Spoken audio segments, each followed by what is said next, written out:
Good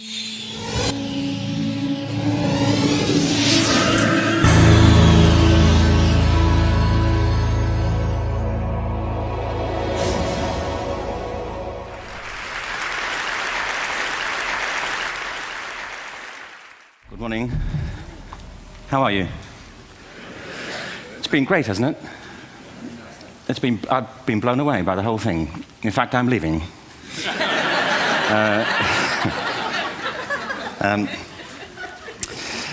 There have been three themes, haven't there, running through the conference, which are relevant to what I want to talk about. One is the extraordinary evidence of human creativity in all of the presentations that we've had and in all the people here. Just the variety of it and the range of it. The second is that it's put us in a place where we have no idea what's going to happen in terms of the future. No idea how this may play out. I have an interest in education. Actually, what I find is everybody has an interest in education. Don't you? I find this very interesting. If you're at a dinner party and you say you work in education, actually, you're not often at dinner parties, frankly, if you work in education, you're not asked, and you're never asked back, curiously. That's I think that strikes me. But if you are, and you say to somebody, they say, what do you do? And you say, you work in education, you can see the blood run from their face. They think, oh my God, why me? It's my one night out all week. But if you ask people about their education, they pin you to the wall.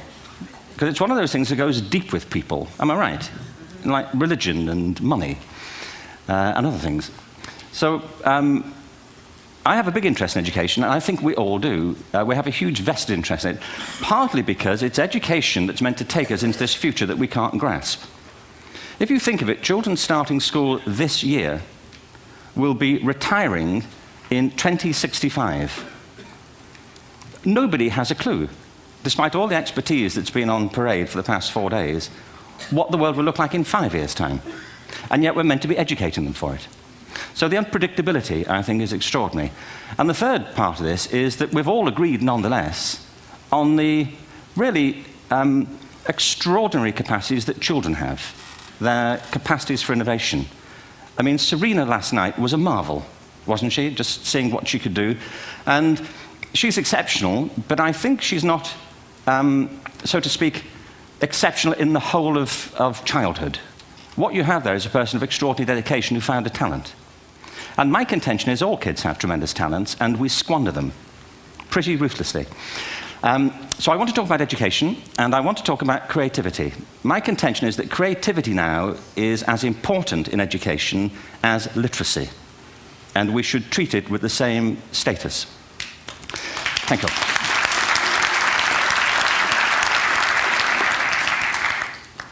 That was it, by the way. Thank you very much. So, 15 minutes left. Well, I was born... No, I had a great story recently, I love telling it, of a little girl who was in a drawing lesson. She was 6, and she was at the back drawing, and the teacher said this little girl hardly ever paid attention. And in this drawing lesson, she did. And the teacher was fascinated. She went over to her and she said, "What are you drawing?" And the girl said, "I'm drawing a picture of God." And the teacher said, "But nobody knows what God looks like." And the girl said, "They will in a minute."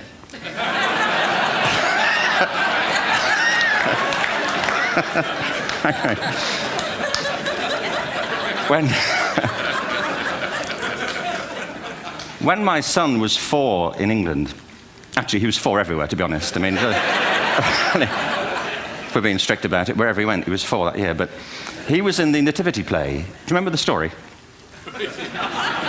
No, it was big. It was a big story. Mel Gibson did the sequel. You may have seen it. I don't know. It was Nativity 2. But James got the part of Joseph, which we were thrilled about. We consider this to be one of the lead parts. We had the place crammed full of agents in T-shirts, James Robinson is Joseph. He didn't have to speak, but you know the bit where the 3 kings come in? They come in bearing gifts, and they bring gold, frankincense, and myrrh. This really happened. We're sitting there, and they, I think, just went out of sequence. Because we talked to the little boy afterwards and said, are you okay with that? And they said, yeah, why was that wrong? They just switched, I think that was it. Anyway, the 3 boys came in, little 4-year-olds with tea towels on their heads, and they put these boxes down. The first boy said, "I bring you gold." And the second boy said, "I bring you mare." And the third boy said, "Frank sent this."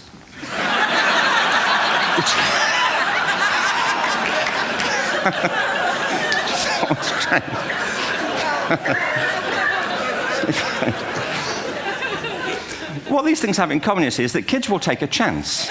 If they don't know, they'll have a go. Am I right? They're not frightened of being wrong. Now, I don't mean to say that being wrong is the same thing as being creative. What we do know is, if you're not prepared to be wrong, you will never come up with anything original. If you're not prepared to be wrong. And by the time they get to be adults, most kids have lost that capacity. They have become frightened of being wrong. And we run our companies this, by the way. We stigmatize mistakes. And we're now running national education systems where mistakes are the worst thing you can make. And the result is that we are educating people out of their creative capacities. Picasso once said this. He said that all children are born artists. The problem is to remain an artist as we grow up. I believe this passionately, that we don't grow into creativity, we grow out of it. Or rather, we get educated out of it. So why is this? I lived in Stratford-on-Avon until about 5 years ago. In fact, we moved from Stratford to Los Angeles. So you can imagine what a seamless transition this was from LA. Actually, we lived in a place called Snitterfield, just outside Stratford, which is where Shakespeare's father was born. Are you struck by a new thought? I was. You don't think of Shakespeare having a father, do you? Do you? Because you don't think of Shakespeare being a child, do you? Shakespeare being 7. I never thought of it. I mean, he was 7 at some point. He was in somebody's English class, wasn't he?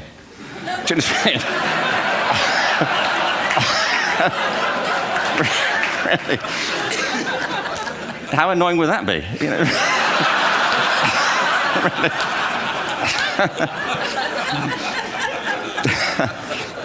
Must try harder.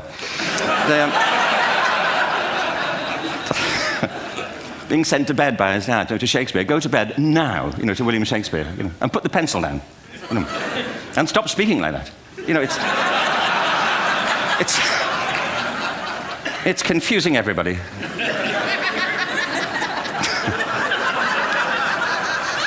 Anyway,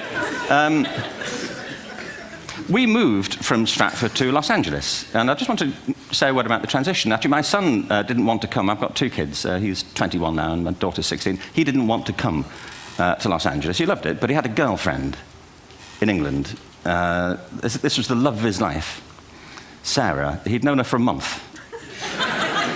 Mind you, they'd had their 4th anniversary by then, because it's a long time when you're 16. Anyway, he was really upset on the plane. He said, "I'll never find another girl like Sarah." And we were rather pleased about that, frankly, because she was...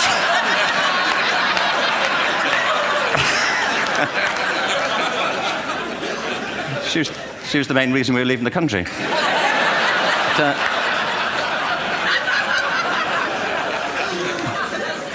But something strikes you when you move to America and when you travel around the world. Every education system on Earth has the same hierarchy of subjects.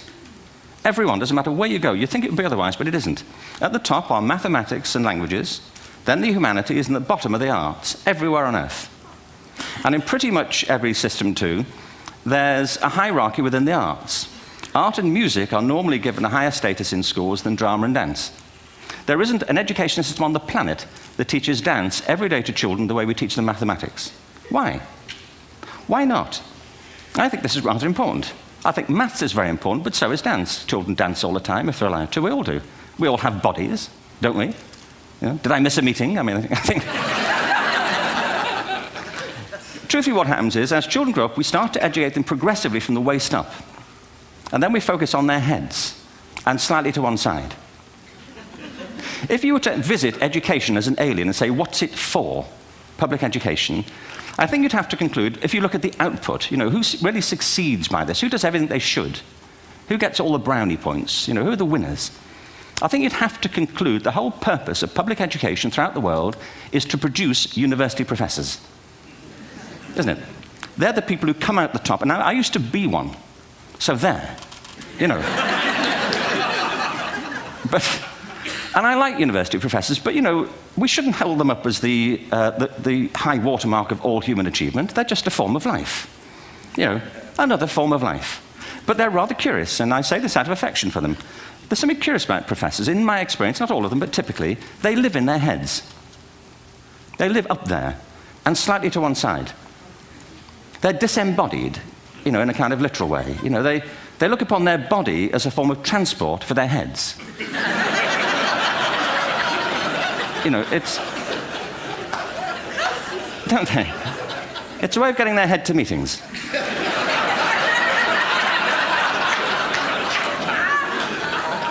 If you want real evidence of out-of-body experiences, by the way, get yourself along to a residential conference for senior academics and pop into the discotheque on the final night. And there you will see it. Grown men and women writhing uncontrollably off the beat. Waiting till it ends so they can go home and write a paper about it. Now, our education system is predicated on the idea of academic ability. And there's a reason. The whole system was invented around the world. There were no public systems of education really before the 19th century. They all came into being to meet the needs of industrialism. So the hierarchy is rooted on two ideas. Number one, that the most useful subjects for work are at the top. So you were probably steered benignly away from things at school when you were a kid, things you liked, on the grounds you would never get a job doing that. Is that right? Don't do music, you're not going to be a musician. Don't do art, you won't be an artist. Benign advice. Now, profoundly mistaken. The whole world is engulfed in a revolution. And the second is academic ability, which has really come to dominate our view of intelligence because the universities designed the system in their image. If you think of it, the whole system of public education around the world is a protracted process of university entrance. And the consequence is that many highly talented, brilliant, creative people think they're not, because the thing they were good at school wasn't valued or was actually stigmatized. And I think we can't afford to go on that way. In the next 30 years, according to UNESCO, more people worldwide will be graduating through education than since the beginning of history. More people. And it's the combination of all the things we've talked about, technology and its transformational effect on work, and demography and the huge explosion in population. Suddenly, degrees aren't worth anything. Isn't that true? When I was a student, if you had a degree, you had a job. If you didn't have a job, it's because you didn't want one. And I didn't want one, frankly. So, but now, kids with degrees are often heading home to carry on playing video games because you need an MA, where the previous job required a BA, and now you need a PhD for the other. It's a process of academic inflation, and it indicates the whole structure of education is shifting beneath our feet. We need to radically rethink our view of intelligence. We know three things about intelligence. One, it's diverse. We think about the world in all the ways that we experience it. We think visually, we think in sound, we think kinesthetically, we think in abstract terms, we think in movement. Secondly, intelligence is dynamic. If you look at the interactions of a human brain, as we heard yesterday from a number of presentations, intelligence is wonderfully interactive. The brain isn't divided into compartments. In fact, creativity, which I define as the process of having original ideas that have value, more often than not, comes about through the interaction of different disciplinary ways of seeing things. The brain is intentionally, by the way, there's a shaft of nerves that joins the two halves of the brain called the corpus callosum. It's thicker in women. Following on from Helen yesterday, I think this is probably why women are better at multitasking. Because you are, aren't you? There's a raft of research, but I know it from my personal life. If my wife is cooking a meal at home, which is not often, thankfully, but you know, if she's doing... No, she's good at some things. But if she's cooking, you know, she's dealing with people on the phone, she's talking to the kids, she's painting the ceiling, you know, she's doing open heart surgery over here. If I'm cooking, the door is shut, the kids are out, the phone's on the hook. If she comes in, I get annoyed. I say, Terry, please, I'm trying to fry an egg in here. You know,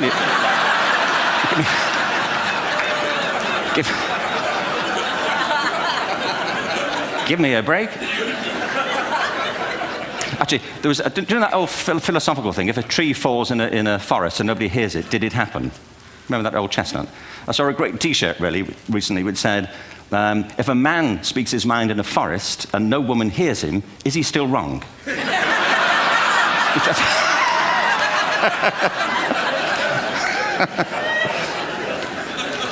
And the third thing about intelligence is it's distinct. I'm doing a new book at the moment called Epiphany, which is based on a series of interviews with people about how they discovered their talent. I'm fascinated by how people got to be there. It's really prompted by a conversation I had with a wonderful woman who most people have never heard of. She's called Gillian Lynn. Have you heard of her? Some have. She's a choreographer, and everybody knows her work. She did Cats and Phantom of the Opera. She's wonderful. I used to be on the board of the Royal Ballet in England, as you can see. And anyway, Jill and I had lunch one day. I said, how'd you get to be a dancer? And she said it was interesting. When she was at school, she was really hopeless. And the school in the 30s wrote to her parents and said, we think Gillian has a learning disorder. She couldn't concentrate. She was fidgeting. I think now they'd say she had ADHD. Wouldn't you? But this was the 1930s, and ADHD hadn't been invented, at this point. So it wasn't an available condition. People weren't aware they could have that. Anyway, she went to see this specialist.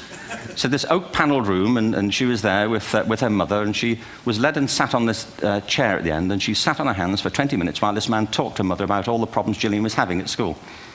And at the end of it, because she was disturbing people, her homework was always late and so on, little kid of 8, in the end, the doctor went and sat next to Gillian and said, Gillian, I've listened to all these things that your mother's told me. I need to speak to her privately.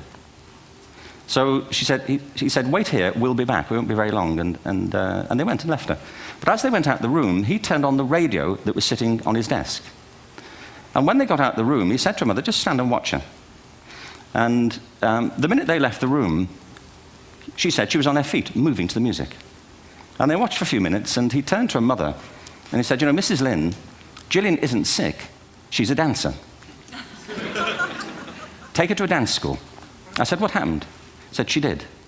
I can't tell you how wonderful it was. We walked in this room, and it was full of people like me. People who couldn't sit still. People who had to move to think. Who had to move to think. They did ballet, they did tap, they did jazz, they did modern, they did contemporary. She was eventually auditioned for the Royal Ballet School. She became a soloist. She had a wonderful career at the Royal Ballet. She eventually graduated from the Royal Ballet School, found her own company, the Gillian Dance Company, met Andrew Lloyd Webber. She's been responsible for some of the most successful musical theatre productions in history. She's given pleasure to millions, and she's a multi-millionaire. Somebody else might have put her on medication and told her to calm down. Now, I think...